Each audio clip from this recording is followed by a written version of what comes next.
And it's sad, it's tragic, it's frustrating.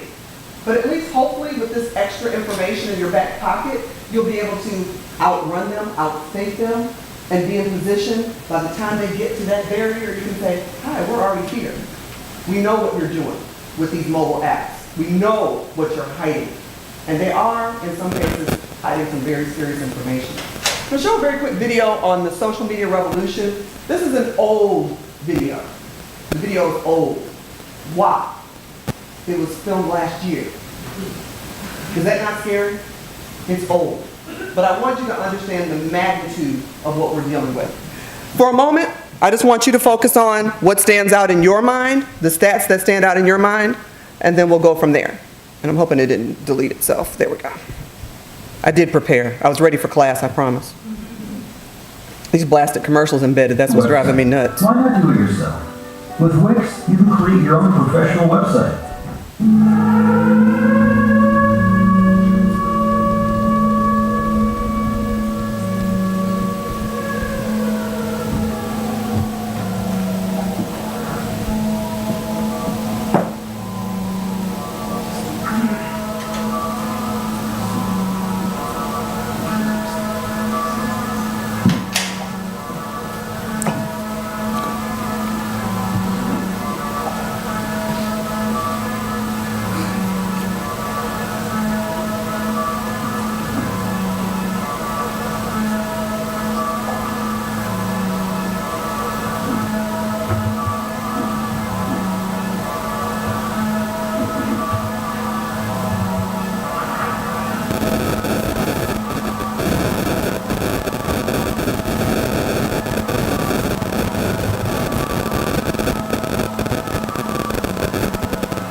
Of course we're not ready.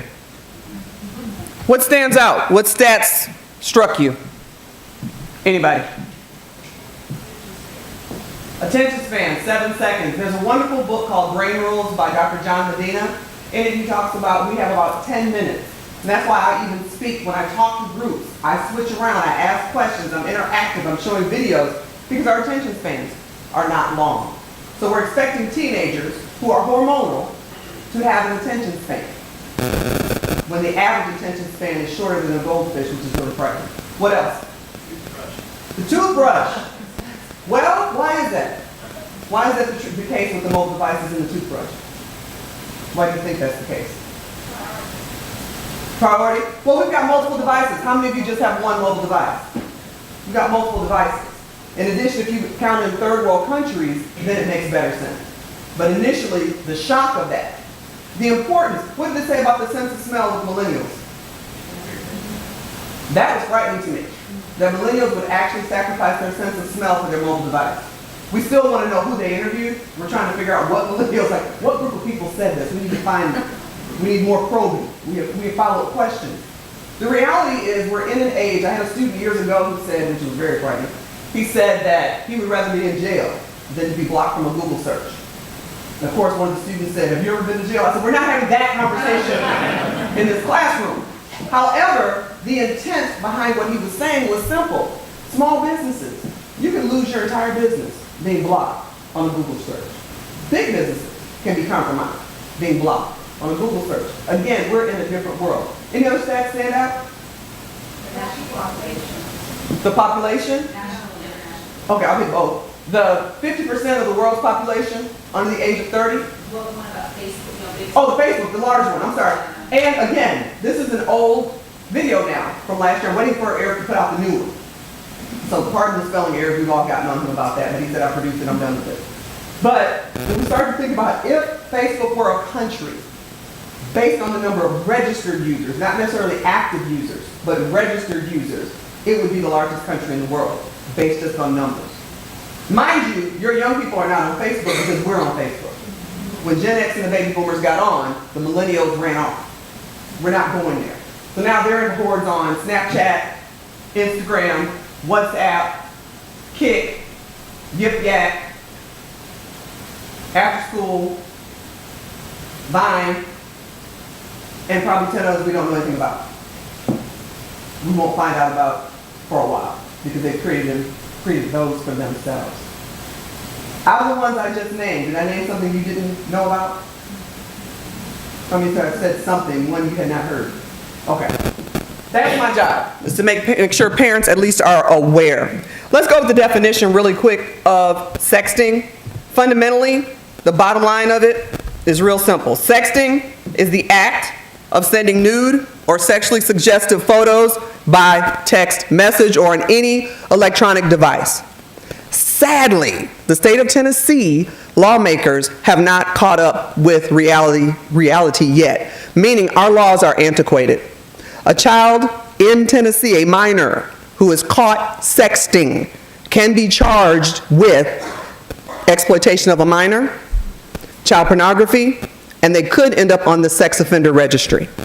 So this is not to be played with. Do we agree with it, with the extent of the crime? No, of course not.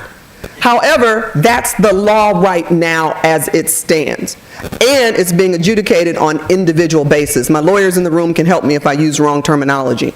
I'm an educator and a journalist. But I do understand this is a serious issue. Let me share with you what happened to a teenager in North Carolina.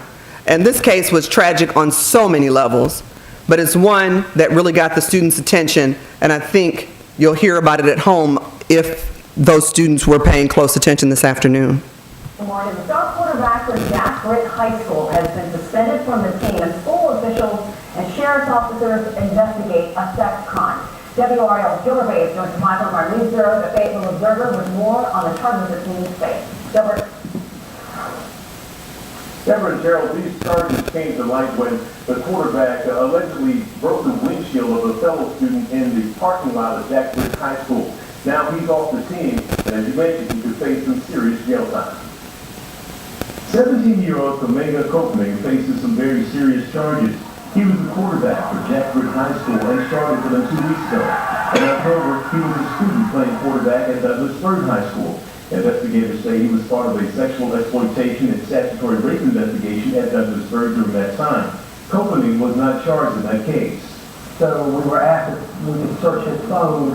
His mother gave us consent. When we went through the phone, we found some new photos which spawned another investigation which came about on January 15th. Investigators say the sexually explicit pictures were sent to his girlfriend, 16-year-old Brianna Benson.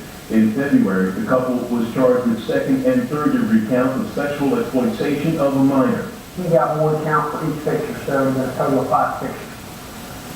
Each picture you have, or each time that you should send that picture, it's another charge. Apparently he and his girlfriend were sexting, is what it comes down to, and both of them were under the age of 18. They were 16 at the time. The school system's athletic director, Leon Mack, says he was unaware of the felony charges against Copeland when he transferred to Jack Britt and tried out for the team. Now, Mack also says that no athletic rules were broken because the quarterback made the team. They are conducting their own investigation also in the Cumberland County school system. Meanwhile, the two individuals involved here, as you mentioned, may have a just different type of future. If they're convicted, they will have to be felony charges on their record, and they will also have to register as a sex offender for the rest of their lives. And Deborah, it is against law, and we want to point this out to parents. If you are under the age of 18, it is against the law here in North Carolina to transfer and exchange sexually explicit pictures with one another. Yep. Reaction, I'll give you the end of the case as well. But what is your reaction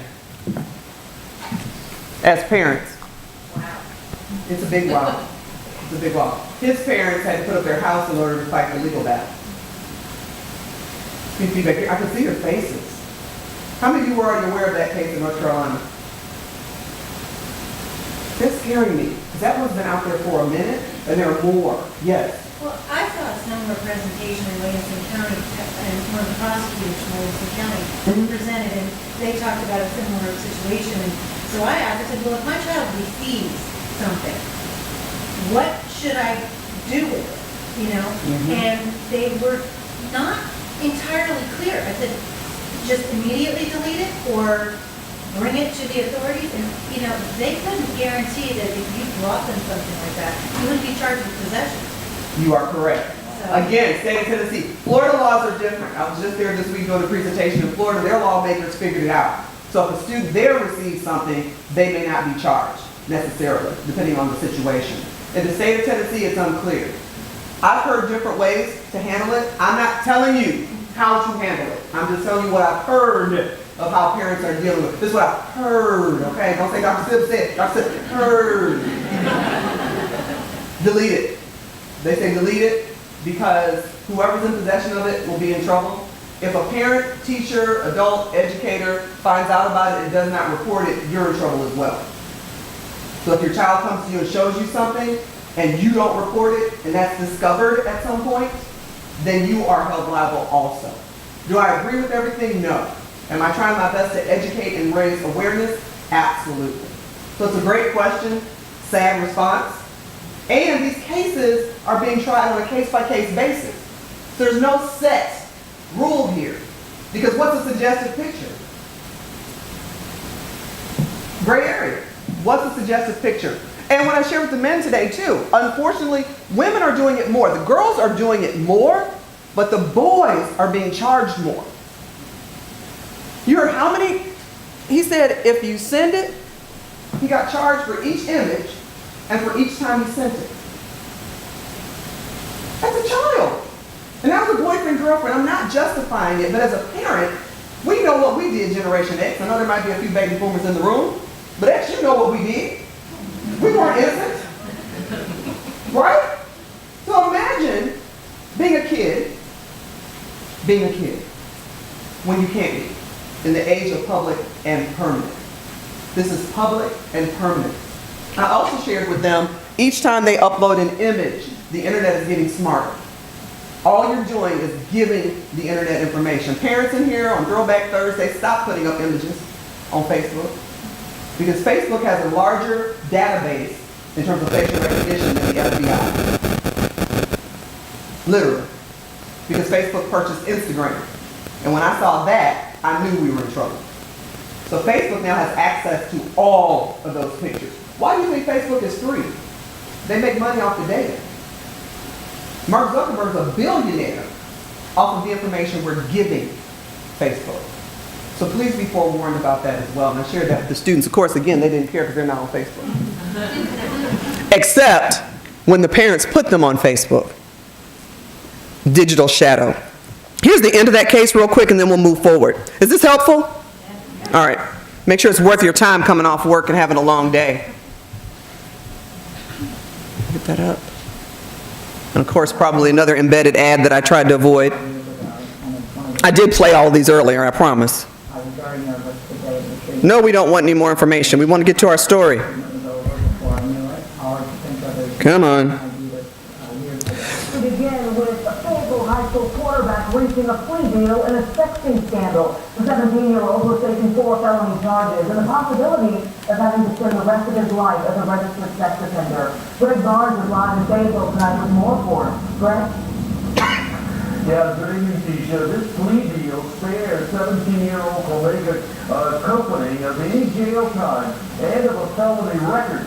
If you remember, the high school football standout actually faced 5 felony sex charges, 4 for sexting an explicit photo of himself to his girlfriend, and a 5th charge of possessing a sexually explicit photo from her. The incident happened last year. In a plea bargain earlier this month, company pleaded guilty to a reduced charge, a misdemeanor.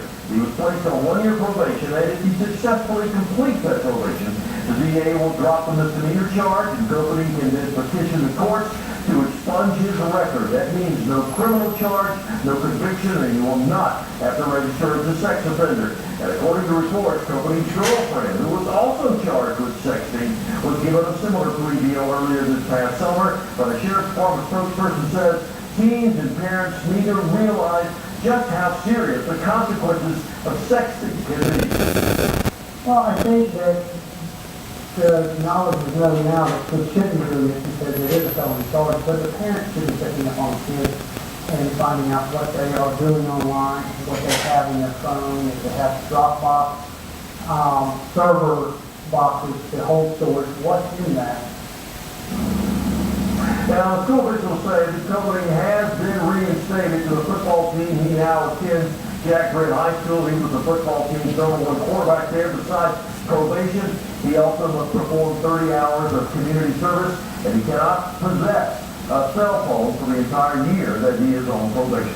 Live in Fayetteville, Greg Lawrence, ABC 11 Eyewitness News. You know, you losing that cell phone was the worst part, right, for a year. As parents, you heard he was in an accident. He was involved in a situation that led to the discovery on his phone. His parents gave the police the phone, not realizing what could possibly be on it. So that's another lesson for us to be much more cautious and ask more questions when people want access to our phones. We don't know what may be on our children's phones. And again, I'm not trying to insult your children. Please know, we want them all to be angels. But the reality is, somebody's doing something every now and then. So please know I'm not insulting you or your children, because I'm in the same exact boat. And the same fears, the same concerns. That's why I'm running around screaming, the house is on fire. It really is. Yes, sir. No. I think it's because he was charged with a felony and they were considering charging him as an adult. That's my guess. But I have a problem with that as well. It's a wonderful question. So I think as a former journalist in the media, we weigh the good and the bad.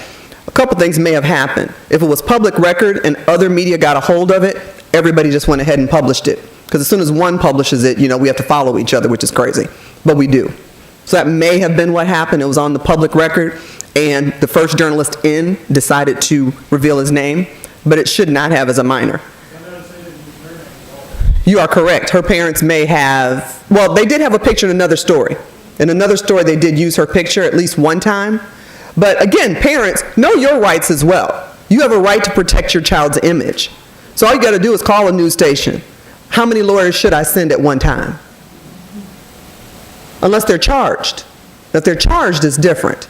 Now with his, it probably tipped when he was actually charged because they had to go through the plea deal. Great question. Any other questions before I go on? A lot of shock. Y'all are tight, boy. I can't wait to get home. I'm going to get to this phone. I'm going to turn him upside down by his ankles. Woo! But realize they had a head start on you today because I talked to them at 11. Realize they're at home now. Woo, I'm so glad mom and dad are there. All right. The other thing I want to share with you, a couple things I want to share with you. We talk about the suggestive pictures. I'm going to share with you a clip from Law & Order, and I want you to decide, are these suggestive photos? Now, of course, this was primetime television. However, I want you to understand the slippery slope of, in the eye of the beholder, what's a suggestive photo.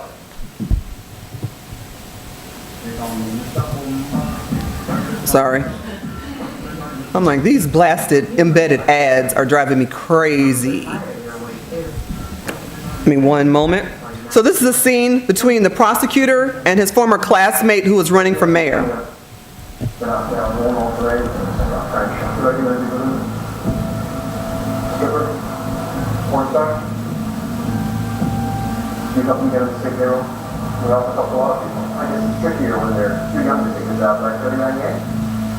a high school sophomore. Let me stop you before you say you've never met her. We have. She started a campaign on Facebook and wanted to volunteer. We've never even been in the same room. Communication directors. Which I've done with hundreds of other constituents. She's not a constituent. And she said, hey, Alex. I had no way of knowing that. Isn't that after the picture she sent you? Pictures that you asked for, by the way. And these are the, what, PG ones. Those other ones that she sent, you solicited and exchanged naked photos with a 15-year-old girl. This was in possession of child pornography. Where did you get those? Hey, we used to this background for everyone else. 17-year-old person gave me that all the time. You son of a bitch. Would you use Eddie to sort of me? Did you get out of here like this? Were those pictures suggestive to you?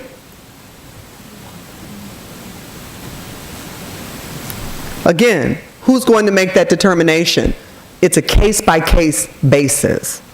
Imagine how frightening that is for those of you who have daughters, nieces, young ladies in your lives. So this notion of the law being a slippery slope is real once again. I also want to share, I feel like a DJ. I'm always DJing. Because it's better to show you than just to talk about it, because the images will stand in your mind. This one I'm going to just hit play and give you a moment. You're going to need a moment after you hear this. And I found this on accident. I was home early one afternoon and came across this interview of mother and daughter. This is a mother who tried her best to save her daughter, who did all she could do. She's frozen right now because she's on national TV and she's still trying to get through to her daughter. So please know, as a parent, she's done what she's supposed to do. She's just frozen. Because a lot of people see that and go, what about the mother? Why didn't she? She's done what she can do within the law. Because, we can't strangle them anymore. They could beat us. Generation X got beat.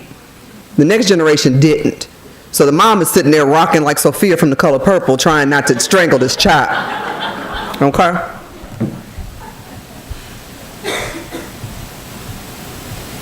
I'm going to start it a little ways in.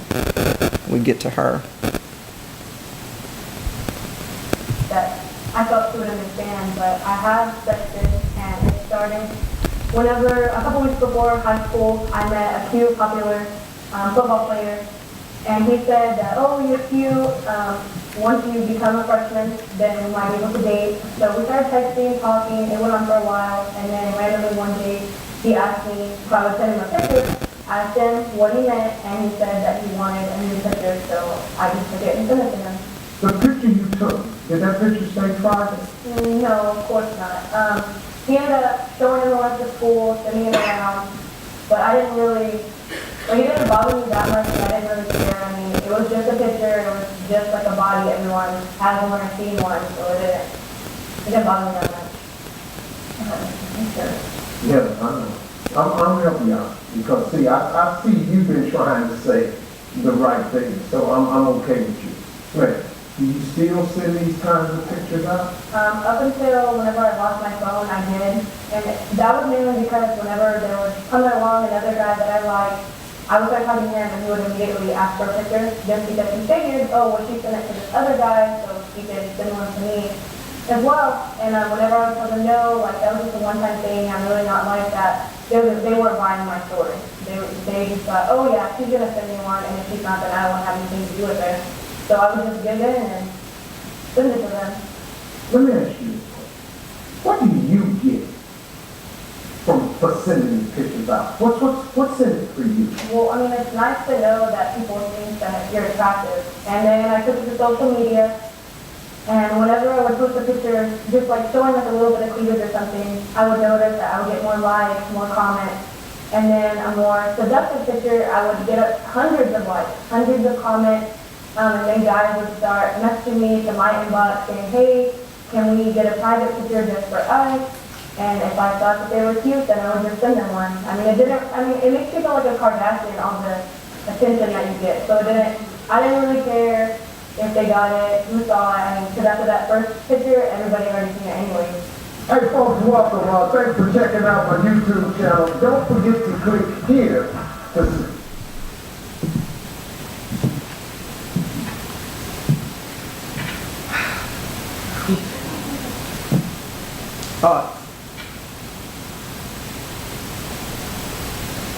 Yes.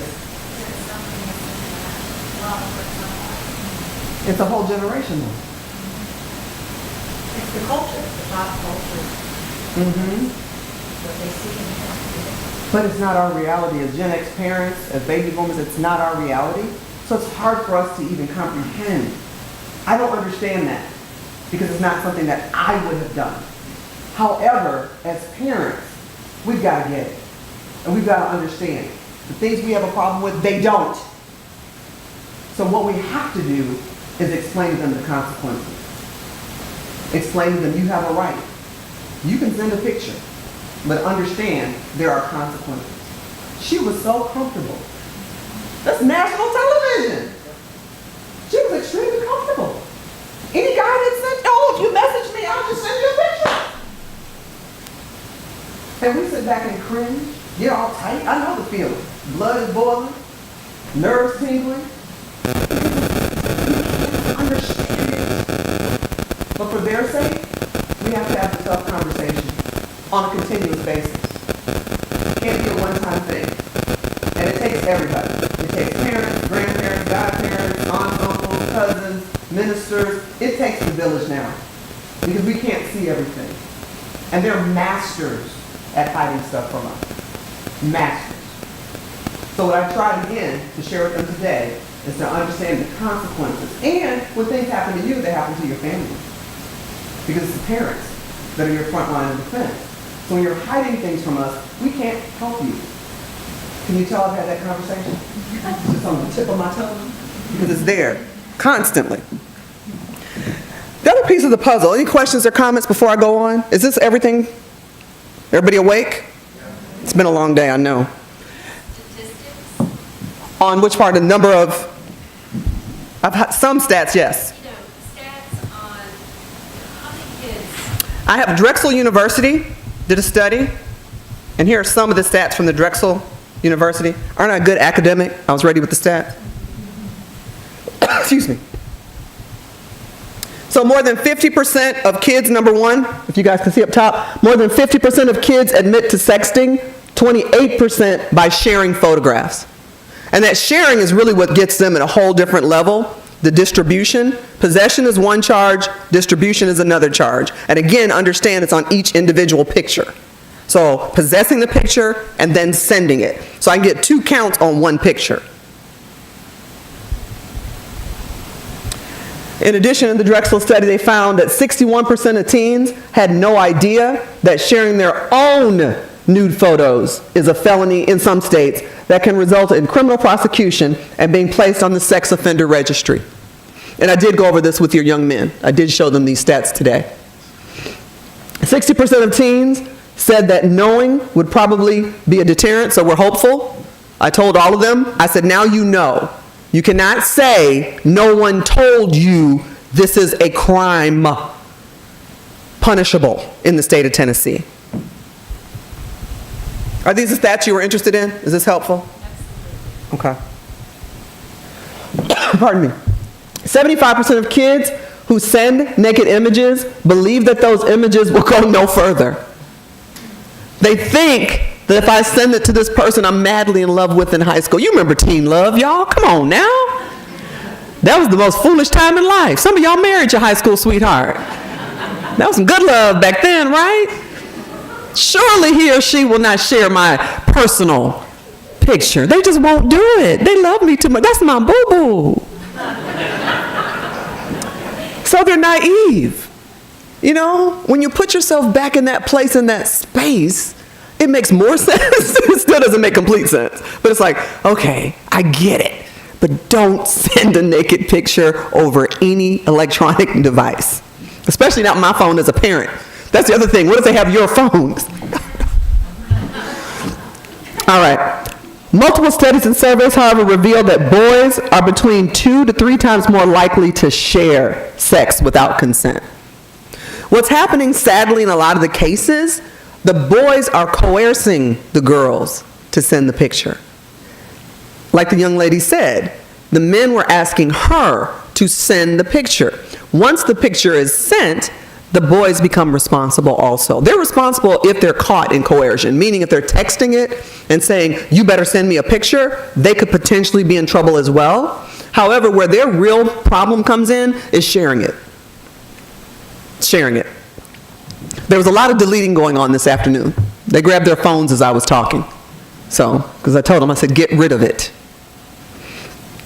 As many as 1 in 5 sexters, male and female, report being coerced into sending sexual messages. Researchers have found that for female victims, sexting coercion is possibly more traumatic than traditional forms of partner aggression. So you got to have the talk with the young men. This is not your right to force anyone to do anything, whether in person or whether online. And I hate that we have to have those types of conversations, but they're necessary because they spill over into the collegiate environment. And then we deal with some real issues by the time they come to us. So hopefully by having candid conversations, this helps. Thoughts? Reaction? I don't want you just to be passive participants. I know you're sitting there like, yes. So the smartphones, they feel so connected, but then they've lost so much of the ability to connect with person. Is there a way for it to translate? You would never just drop everything, all of the code in front of a voice and away from people. If you've got, picture extended, is there a way to desensitize or reason? If you figure it out, you'll be a millionaire. Because it's hard trying to get them to understand. Now, their argument would be, well, I'm texting to meet my friends. When I text, I know where they are. Through GPS, we're connected. Through Pokemon Go, we're playing a game, so we're out in the air, we're running around now. So their attitudes are different than ours. Because they would argue they're more connected than we are. Because they'll meet each other. Hey, we're going to the movies, everybody in? Because they're in their group WhatsApp or what have you, group me type of app. So no argument whatsoever, but if we can figure that out, we'll be better off. But I think the proverbial horse is out of the barn in terms of the technology. Yes, sir? So I know we're having this event, but are they actually teaching this in schools now to help educate the kids? Or is this just something they can figure out? I teach it at Belmont. I created the course Digital Citizenship because I felt it was that important. Initially, people looked at me side-eye and didn't get it. But I know there are a few colleges that are teaching it. I'm not as sure about high school. We put it in as digital literacy and or digital citizenship. So what I try to do is teach them about the First Amendment, the Fourth Amendment. We talk about WikiLeaks. We talk about, as I mentioned, the Facebook issue in terms of the number of pictures out there. We talk about data, who owns it. And so I love it. It's one of my favorite courses. I'll teach 2 sections this fall. How many others are doing it? I think the numbers are growing. But again, everybody wanted this to go away. Everybody thought that bratty little brother internet would go away. The difference in terms of magnitude of this medium, normally when a new medium was created, the others stayed. Meaning, you had newspapers, years later you got your radio and your television. Well, when TV evening news came along, it got rid of the evening paper, but it didn't get rid of the morning paper. Whereas with the internet literally swallowed all of the other media. So it's the first time in history we're even dealing with something like this. And the web is getting smarter. It's not going to get less intelligent. And it's not going away. I jokingly talk a lot about Generation X because, we have middle child syndrome. Because we're not talked about. The media keeps talking about baby boomers, millennials. You rarely hear about Generation X, and we're holding up the world right now. How many of you are helping with parents? How many of you are helping with children? Some people have grandchildren. You're in the middle. And so we have to have a concept of the impact and magnitude of digital. So some institutions are doing it, not as many, because this needs to be a standard course, I feel, from middle school all the way up. And it goes in with citizenship and civility. In one of my articles, I argue incivility begins in homeroom, heritage, and history. If we could fix that 4th, 5th, 6th grade period, so children understand what respect really is, as opposed to, oh, sticks and stones may break my bones. Well, words actually hurt, and now they're permanent with pictures online. So we need to have a different conversation. Yes? It's a combination. When I talked to some educators on Monday, and I said, it's our job, I think, to teach civility. I think we can teach ethics. But morality and values is the parent's responsibility. But we all come together. The key is having the same goal. If we don't have the same goal in mind, we're falling on deaf ears anyway. But it's a balance. I think it's a balance. I think you can't put too much pressure on the school system, but I think that as parents, we're the first line of defense. Yes, sir. Dean Norton. I think that exactly this program and the discussion we're having today boundaries and saying that these are the consequences, and that went in several different realms, from pornography to Title IX in college, and how consensual sexual relationship can be changed 2 years after the fact, and then you can be incriminated for that, but that's the way Title IX rules are. Those types of things are the things that we're making them aware of. It won't be an academic, course or anything like that, but our hope is that, through you all doing this and through the discussion that the students have, that there would be a good understanding across the board of where that boundary is, and that discussion be ongoing. And then the advisory is another outlet where we have to discuss these types of things, which hopefully there's a meaningful relationship there. Oh my goodness. 1, 2, 3, 4. I'll go straight back. Yes. Are there any plans that you know of in kind of updating or changing the laws? In different states, yes. In the state of Tennessee, I don't know. I need to find out. I called about 2 years ago. I did research on this very topic, and I need to update that information. As far as I know, no laws have been passed, so it has not changed. We're still looking at this being looked at as a case-by-case basis. The fear is child pornographers getting off. You've got to figure out how to separate without necessarily throwing the baby out with the bathwater. That's part of the issue. But states like Florida have figured it out. So hopefully at some point it will dawn on the lawmakers, hey, we need to figure this out ahead of time so that we don't have innocent children being tried fundamentally as adults. That's the other frightening piece of the puzzle. But a great question. And we all have to vote. We all have to ask the questions. We all have to petition as parents to force the hand ahead of time. Yes, yes, ma'am. Are there any apps or services that you know or you recommend? I know I'm home front and trying to stay on top of the laptop, the phone, and I know a few names of devices you've got in there, things that help us see things. But things like Snapchat or things that disappear, is there anything that's been invented that for parents, who I'm sure most of us are like this, try to stay on top of what they're doing when they do have to be teens who want to do their own thing. Know what's going on. I've used Screen Time. Screen Time is one of the apps that I like so far. In addition, you have on your Apple devices built-in parental controls. So if you go into your settings, you can toggle down into parental controls. Anything that I say that you don't understand, Google it, because there's a YouTube video to explain how to use it. So on your Mac and Apple products, you can do it across devices. You can monitor your young people. Also on Google. Google has similar, but there are also separate apps like Screen Time. And there are many different ones, so you just have to kind of Google search to see which one you like. I'm really big on checking reviews and recommendations from other parents to figure out which ones work. Screen Time I liked because I was able to stop her from being on the phone after 9 o'clock. There's a timer on it. So I've got to go back and redo it. When I upgraded my phone, I can be very frugal. I'm a dinosaur sometimes with technology, even though I'm a leader. But I finally got a new phone, and somehow I messed up my account. But prior to that, she doesn't know that yet. But I was really excited that I could see when she was on Snapchat, even though I had told her not to be. I could see I've got the Instagram is connected to my email. So I've connected everything that I can. Her Gmail account is connected to my account. I connected the two. So whenever she gets an email, I get an email also. Unless she has another account. See, that's the key. She could have another account that I know nothing about. That's the challenge for us as parents. But a great question. And I'm going to show you some apps that are out there that they're using to hide, and also hopefully show you some more apps that we can use to help monitor as well.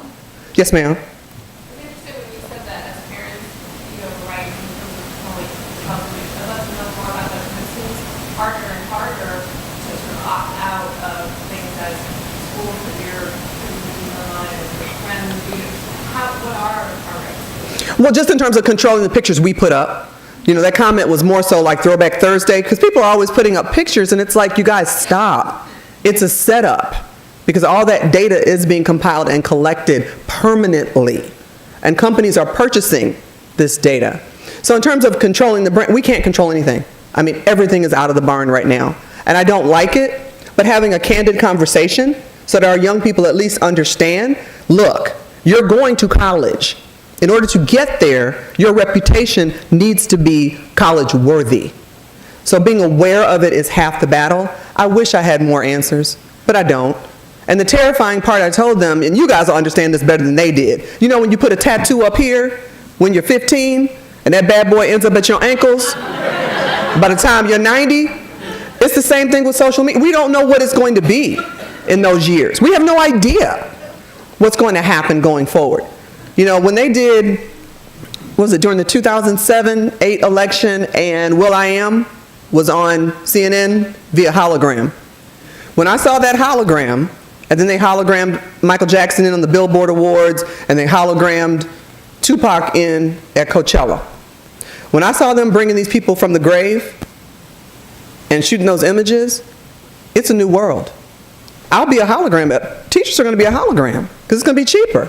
And you can pull all the information from the web and make it just as human and personable as a teacher. And if you want a teacher, there might be another premium where we pop up in another window. These are the things I see which scare me, but it's our reality, so we have to start thinking differently about our images that are out there. But I wish I had a better answer, and I apologize that I don't, beyond letting these young people know this is real. It's not a game. That young lady just seemed oblivious, like she was on another cloud, another planet. But she was very present in the moment. She meant every word that she said on that Steve Harvey show. Frightening to us, but again, her reality. Yes, sir? You had mentioned that you're giving this to 8-12 graders today, 85% numbers a week, stuff on their mind. At what age do you actually start to talk to them for more of a preventative type scenario? Probably 3rd and 4th grade. As soon as you decide to give them a phone.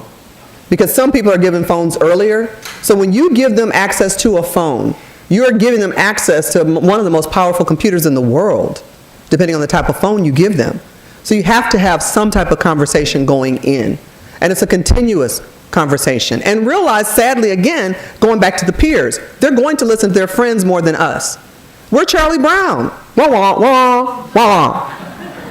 Remember you being a teenager. The last person we wanted to hear from was our parents. You're dumb. You have no brain until you get older. And I don't like it. And the neuroscience backs us up now because it's saying their brains don't develop until they're in their 20s. And we give them a car at 16. Frightening, but real. Let me share a couple quick clips with you because I don't want to waste your time. I know many of you want to get out of here within the hour. We may go over by a few minutes, which will make up for the few minutes I got out earlier today. But I want to share this with you also, how they're hiding, what types of apps they're using to hide information. By teens, a topic concern among parents is called after school, and it lets kids speak to each other anonymously. ABC's Mary Burns has been watching this with much more on all this. Good morning, Mary. Hi, good morning, Robin. Well, the company says that over 75% of high schools in the U.S. have pages on their app. Kids tell us it's becoming more popular than Facebook. But this morning there are new concerns about what teens are really talking about behind these closed digital doors. It's a high-tech outlet for teenage expression. A hot new app called After School, being used by millions of high schoolers across the country to anonymously express their feelings. But this morning, many are wondering if the app is a safe space for sharing or a danger zone for anonymous threats. Here's how it works. Someone creates a message board for an entire school where students can comment or post images. To gain access, the app, which is free, verifies through Facebook that a student in fact goes to that school and lets them post without using their name. No parents or adults are allowed. That no adults are allowed to be there at all breaks one of my first rules for parents, which is you should be where your kids are online. 10th grader Tucker Ellison says he sees more negative posts than positive. Everything's anonymous. I mean, they almost feel welcome to post inappropriate content. His mom, Sarah, thinks the app needs to go. Once in a while you'll see a positive post, but for the most part, it's kids hiding behind that screen and bullying. The app has even been used to make violent threats. One school in Kansas recently went into lockdown after one person wrote, "I hope all students are ready to die today." The app moderators alerting the district and police before banning the poster. And in Michigan, a 17-year-old posted, "I'd rather take my AR-15 to school as practice on my classmates than to the gun range." That student pleaded guilty to making a terrorist threat. The app's co-founder says they're taking action. We're committed to parents. in school, we're all on the same team. And usually our goal becomes the safest social network and create a safe and positive environment. The app says it added content filters, parental controls, and a report button so students can flag inappropriate posts. And if users seem distressed, the app asks if they want to talk to a counselor about their problems. Now, the app says that over 50,000 teens have been helped by those crisis counselors. And even though it's anonymous, if any dangerous behavior is detected, the app is able to determine students' location through their phone and alert authorities.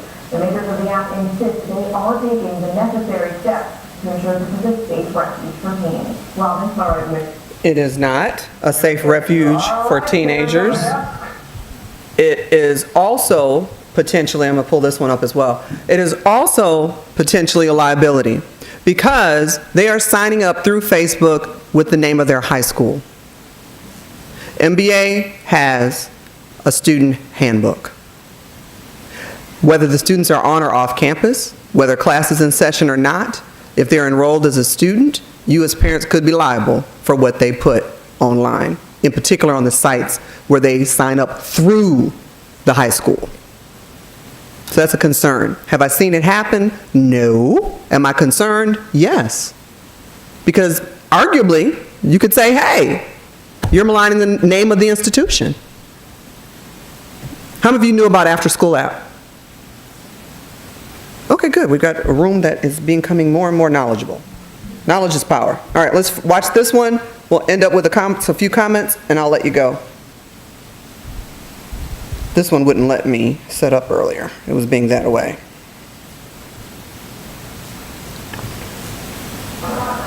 Of course. Got to do the ad. Oh, hi. I'm throwing a party for some local naturalists, so I'm serving preservative-free hormone natural choice lunch meat. Right. And it's embedded where I can't get rid of it. I apologize.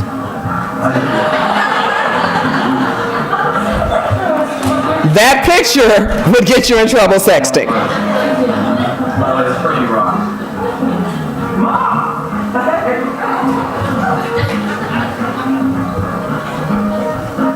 Comic relief. Parenting was about kids keeping secrets on their phones, hiding photos and texts behind apps that appear to be innocent. If Mark Gallicampo has the story. So-called secret apps, the latest way kids are hiding things from their parents. As Louisiana mom Kristen Dixonot learned firsthand. They can do anything they want, and it's all locked with a passcode. Kristen, who keeps a close eye on her son's phone, says she was shocked earlier this year to find a 16-year-old installed an app that hides media like text and photos. I'm almost hurt when things like that are found out. I worry about him. Basically, I was hiding from my parents, and it was stupid, yeah. So how do these cyber secret keepers work? So this looks like an ordinary calculator app to the outside. Yahoo Tech Magazine editor-in-chief Dan Cunningham gave us a demo. Have it? It looks like standard calculator. In fact, it is the standard calculator. But when you enter the secret password that your child created, and you hit the set key, now you have a photo album. Now there are pictures hidden in here that your child didn't want to see. Apps like these becoming so popular, a county district attorney in Alabama sent out a warning to parents. You know, if one child knows about it, the new children know about it. So take a minute, grab that phone. And some parents we spoke to weren't too happy about it. Surprised, I'm shocked. Scary to think about it. I would be offended, especially the child young. Experts say you can keep your kids from these apps by turning off their ability to install apps without your approval. Well, the problem with these apps is they allow kids to hide their cyber lives from their parents. And sometimes the things they're hiding can harm them. Secret cyber life exposed. For Good Morning America, Mona Gallicampo, ABC News, New York. It's an eye-opening one right there. For Eric considered tricky. When you first hear about this, you want to be able to trust your kids. How many of you knew about the calculator app? Okay, more. There are more apps out there now because now they know we're aware of it. It's made the news. So now there's a different app that looks normal. Just like an app installed on the phone and hiding data, hiding pictures, hiding files, text, information, etc. What can we do? It's frustrating. It's unbelievable. and we can't beat them down like we got beat down. That's frustrating, right? It's just, oh, you just better be glad it's 2016. Right? We have to have real talk, real consequences. They have to understand this is not a game, this is serious. You can Google on any given day and find any information that I just showed you. People keep asking me for presentations. You know, do you have a copy of your presentation? No, I don't. Because typically what I do is the day of is Google to see what are the latest cases going on, because unfortunately the cases are popping up every single day. So all you have to do is literally sit down and have that conversation. So at least they cannot say they were not taught. You did not explain this to me. Questions, comments, thoughts? Yes, ma'am. I just have one comment, and it relates back to the other presentation that I thought. You know, it was really the entirety of Williamson County schools. And there were less people there than are in this room. So parents, you know, your kids are friends with kids who don't go to MBA and aren't seeing you and hearing from you and whatnot. And I mean, they just, the parents are not on it. Some are. But, you know, that's how many 30-some thousand kids in that school system, and there were maybe 50 people in there. And that's a battle we're waging. You know, for me, I love, this is my passion, I love speaking anyway. The nuns told me to shut up, but it didn't work. So, I'm like, I talk, that's what I do. I enjoy having these conversations, but it is sad that more parents aren't plugged in. You know, our assumption, when I come, especially with news stories, I'm thinking somewhere you've gotten hit, whether it's on a Facebook, on a Twitter, another parent may have sent you this information so that you're aware of it. But that's what I found out. Parents don't know. They really don't know. Because I'm shocked. I'm like, you don't know about the calculator app. You don't know about Absolute. You don't know. You don't. So we have to keep doing this. And for each one of you here, if your son's friends' parents are not in this room, you got to get to the son's friends' parents too. You need to get to them anyway.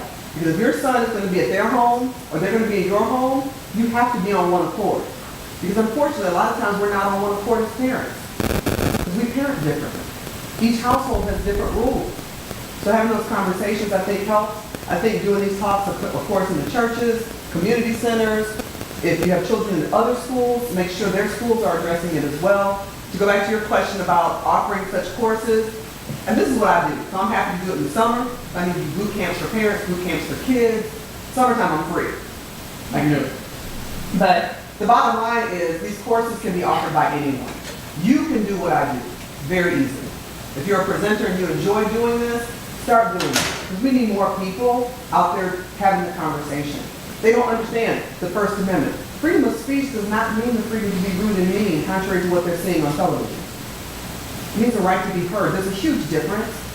And they're open to learning if we work with them. Now, their attitudes about privacy are very different than ours. They don't have a problem taking those bathroom selfies. But I figured out the bathroom selfie because the lighting is better. I said, why are they always in the back?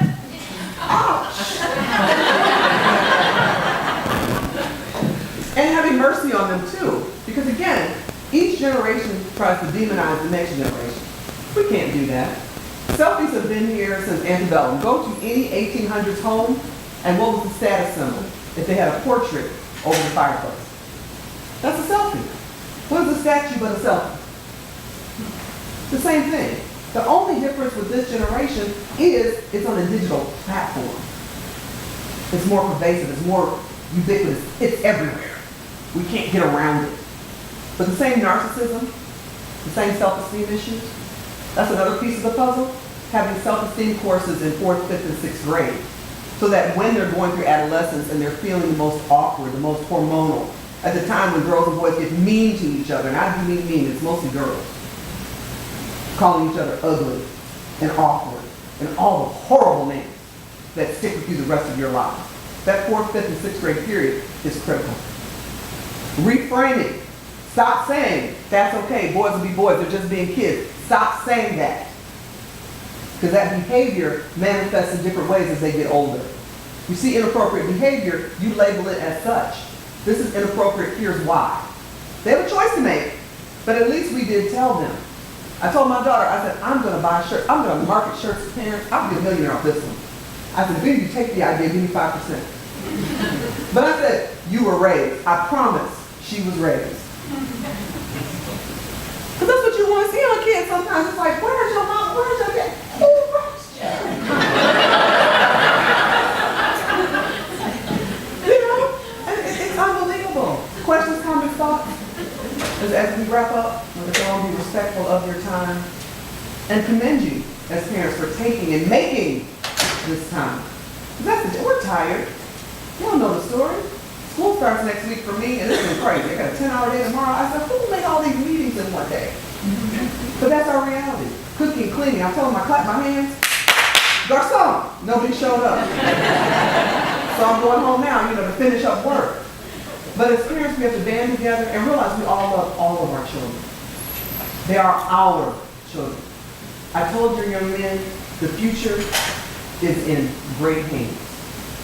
And I meant it. Because you're investing in them, having them here. So don't let your investment be squandered with that blasted cell phone. Be armed, be dangerous, be decisive. Have a great evening.